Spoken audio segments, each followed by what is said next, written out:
देखिए, जीवन में सुरक्षा का बहुत महत्व है और उस सुरक्षा को लोगों के प्रति जागरूक करने के लिए बिहार सरकार ने एक स्कूलों के तहत कार्यक्रम चला जिसको हम लोग सुरक्षित शनिवार कहते हैं। या कहिए कि बिहार सरकार की महत्वाकांक्षी योजना है सुरक्षित शनिवार, जिसके तहत विभिन्न प्रकार के आपदाओं के बारे में जानकारी मिलना है और उस आपदाओं से बचाव कैसे होगा इसके बारे में आपको जानना है।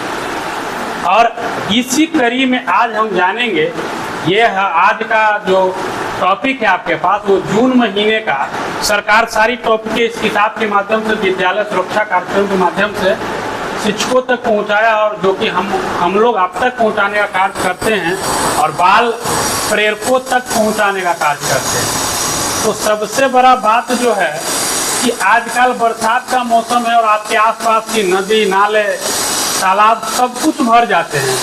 आप सुनते होंगे कि अचानक से बच्चे टोली बना के गए नहाने गए, स्कूल गए नहाने गए, डूब के उनकी जीवन लीला समाप्त हो गई।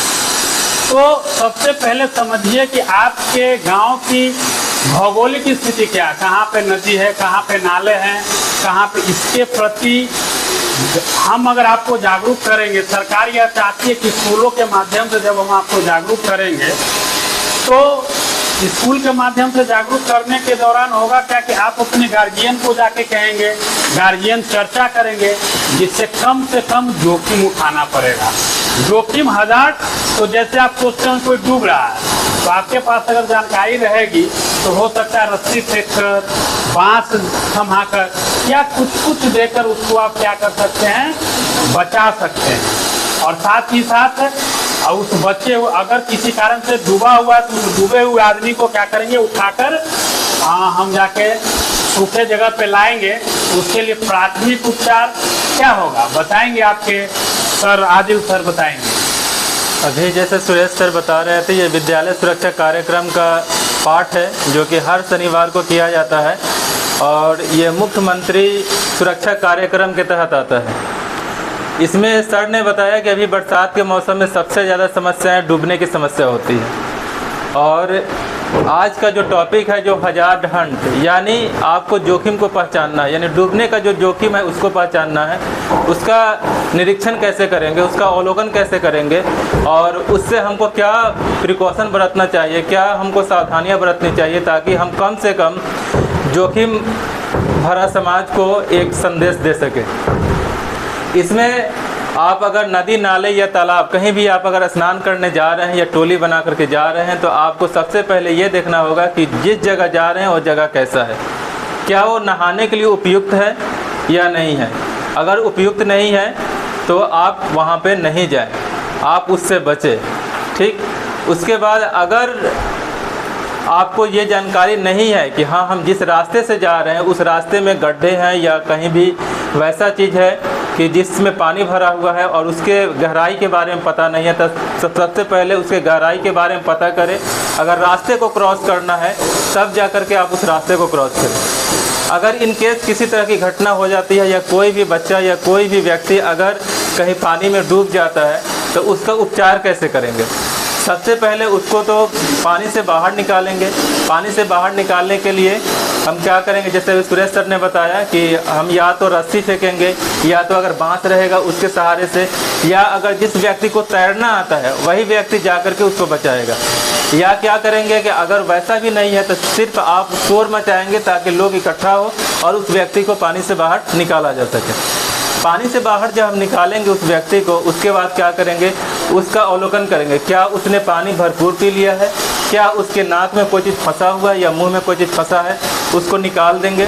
उसके बाद उसको पेट के बल लिटा करके धीरे धीरे उसके पीठ पर क्या करेंगे, प्रेस करेंगे। प्रेस करने के बाद अगर देखेंगे उसकी स्थिति ठीक है तब तुरंत उसको क्या करेंगे, प्राथमिक उपचार के लिए उसको अस्पताल, नज़दीक के अस्पताल में ले करके जाएंगे। अब इसके बाद क्या करेंगे, अगर उसकी स्थिति ठीक नहीं है तब क्या करेंगे, उसको माउथ टू माउथ ऑक्सीजन देने का काम करेंगे। उसमें क्या करना है, उसको चित्ते लेटा करके उसको क्या करना है, प्रेस करना है, उसके सीने के ऊपर प्रेस करना है।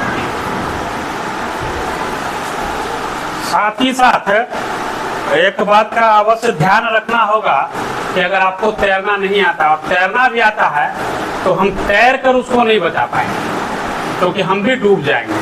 क्योंकि वो बड़ी बातें होगी जब आप बहुत बड़े हो तो सीखेंगे कैसे पैर पकड़ के खींच के लाएंगे, वो बातें अभी आपको नहीं ध्यान देना है। साथ ही साथ अपने गांव में, अपने घर में डूबने के बाद होने वाली गंभीर कठिनाइयों के बताएंगे। गंभीर कठिनाइयाँ जैसे मान लीजिए कोई व्यक्ति डूबने से मर जाता है, उस घर का एक कमाऊ सदस्य चला जाता है, तो घर का लोग जो है वो तो सफ़र करेंगे ना, संकट में जीवन गुजारेंगे। इन बातों को भी हमको अपने गार्जियन को बताना होगा कि जाके ये आजकल बरसात में नदी नालों का, सर ने बताया कि मुंह से मुंह का सांस देने का बात है। मैंने कभी आपको ये चर्चा की थी, कृत्रिम सांस भी दे सकते हैं। और पट्टे लटाएंगे, जब डूबने के बाद बाहर निकालेंगे तो उसके नीचे तकिया दे देंगे या एक बोतल जैसे बोतल दे देंगे, तो प्रेस करेंगे तो जो पानी पिया होगा वो पानी निकल जाएगा। हम कुछ अपना स्टेप्स अपनाकर तुरंत बगल के प्राथमिक चिकित्सा के लिए हॉस्पिटल में एम्बुलेंस आजकल बहुत सारे 102 पे फ़ोन करेंगे, वो आके चले जाएंगे। इन बात यह है कि जोखिम कैसे कम हो। सरकार का इतना प्रयास है कि जोखिम कम से कम हो, तो उस जोखिम के लिए आपको प्रयास करना होगा, आपको जानना होगा। ये आपके केवल पढ़ाई के लिए जरूरी नहीं, ये आपके जीवन के लिए जरूरी है। किसी कारण से किसी का गार्जियन डूब कर असमय निधन हो जाता है तो उस फैमिली पे कितना पहाड़ टूटेगा। ये सारी आप कठिनाइयों को अपने गार्जियन के बीच रखेंगे और उनको बताएंगे। एक गार्जियन जानेंगे तो गांव के सभी लोगों को जागरूक करेंगे और चिन्हित करेंगे अपने आसपास के नदी नालों की, ये काफी गड्ढा, इसमें जाएंगे तो डूब जाएंगे।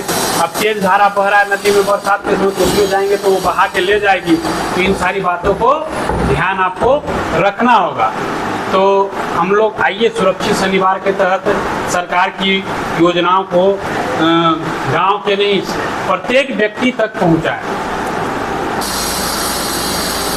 अगर जब कोई व्यक्ति नदियों में डूब रहा है तो हमें उसको बचाने के लिए लोगों को चिल्ला चिल्ला के बुलाना चाहिए कि वो यहाँ पर उपस्थित होकर उसको बचा ले, और लोगों को शिक्षित करना चाहिए कि उसको हम लोग किस किस तरीके से बचा सकते हैं। जैसे कि उसको हम लोग मुंह में हवा भर के भी उससे बचा सकते हैं, सांस देके, और उसके सीने पे हम लोग ऐसे दबा कर भी उसको बचा सकते हैं, और कृत्रिम तरीके से भी उसको बचाया जा सकता है। सुरक्षित शनिवार में हम लोग जानेंगे कि लोग कैसे डूब रहे हैं, उनको बाहर निकालेंगे।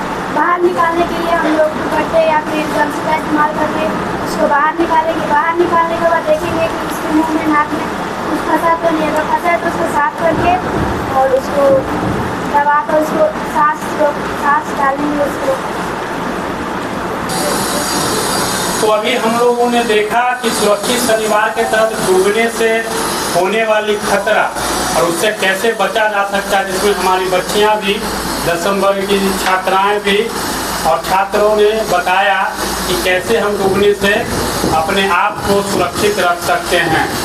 तो ये स्कूल के तरफ से किया गया प्रयास आप लोगों ने अपने घर में जाकर इन बातों को रखेंगे ना अपने गार्जियन के बीच, बताएंगे? आप सभी लोगों ने सीखा ना? तो इस हम लोग को बस इतना ही रखना है कि कम से कम जोखिम उठाना पड़े, क्योंकि जानकारी रहेगी तभी हम कम से कम जोखिम उठा सकेंगे। जानकारी के अभाव में हम ज़्यादा जोखिम उठा लेते हैं। तो आज सुरक्षित शनिवार के तहत इतना फिर मिलेंगे शनिवार को। तब तक के लिए जय शिक्षा, जय